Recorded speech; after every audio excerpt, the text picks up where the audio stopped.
জিয়ারত করা না জায়েজ নয়, হারাম নয়, বেদাত নয়, শিরক নয়। আরে মাজারকে জিয়ারত করা হারাম তো নয়, মাজারকে জিয়ারত করা। আজকে শিরক। কদিন আগে দেখলাম যে কলকাতার একটা বক্তা আছে, নাম দিয়েছে আমি তারকাটা মমতাজুর, চিনে? হ্যাঁ, এমন তারকাটা মাল কি বলছে আপনি শুনেন। মাজার দেখেছেন? যে সমস্ত জায়গায় মাজার আছে, এই মাজারে দেখবেন, প্রত্যেক মাজারে ঢোকার সময় দেখবেন অসংখ্য ভিখারিরা তারা থালা নিয়ে বসে থাকে। থাকে কি থাকে না? তার মানে ভিখারিরও ঈমান আছে যে মরা মানুষ মাজারে কিছু করতে পারে না, ওই জন্য আপনার মতো জ্যান্ত মানুষের কাছে থালা পাতে।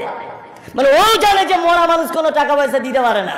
কিন্তু বর্তমান বাজারে কিছু মুসলমান রয়েছে যারা মরা মানুষের কাছে টাকা বাইরে চাহার মানে যদি এটা হয় যে পীরের দেওয়ার ক্ষমতা নাই তাই বাইরে চাইছে, তো আল্লাহর ঘরের বাইরে ফকিররা চাইছে, তো এটাতে কি বলবি? তাহলে আল্লাহর দেওয়ার ক্ষমতা নাই, নাউজুবিল্লাহ বলেন না?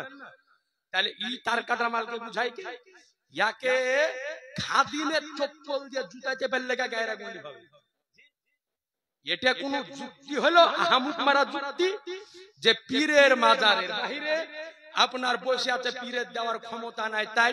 তবে মসজিদের বাইরেও তো লোক বসে থাকে, তো মসজিদ তো আল্লাহর ঘর, তাহলে আল্লাহরও দেওয়ার ক্ষমতা নাই। এটা এক চাইতে বড় আহামুক আর পাগল পৃথিবীতে আছে? মানুষ কিসের আশায় বসে থাকে? যে আল্লাহ যাদেরকে দেওয়ার তৌফিক দান করেছেন তিনারা আমাদেরকে দিবে, ঠিক না ভাই? সেটা আল্লাহর ঘর মসজিদের বাইরেও হতে পারে, আল্লাহওয়ালার দরবারের বাইরে। মাজারকে জিয়ারত করা না জায়েজ নয়, হারাম নয়, বেদাত নয়, শিরক নয়।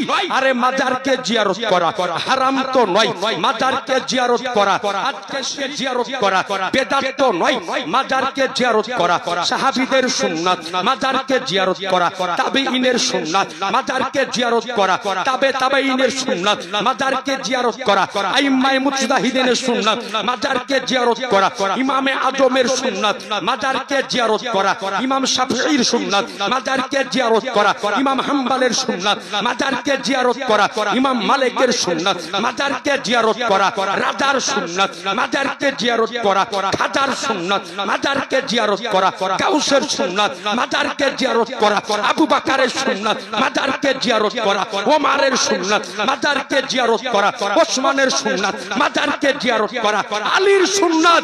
আরে মাজারকে জিয়ারত করা স্বয়ং আমার নবীর সুন্নাত। সুবহানাল্লাহ। নারে তাকবীর, নারে রিসালাত, জশ্নে ঈদে মিলাদুন নবী, জশ্নে ঈদে মিলাদুন নবী, নারায়ে তাকবীর, নারায়ে রিসালাত। তাহলে বোঝা গেল মাজারকে জিয়ারত করা নবীর সুন্নাত। তাহলে বলেন মুসলমান, যেই কাজ নবী আমার করেছেন, করার অনুমতি দিয়েছেন, এই কাজ আমরা করব না? করব না? জোরে বলেন না। কোন যদি আজকে মোল্লা বাধা দেয় শোনা যাবে? জোরে বলেন না, শোনা যাবে না।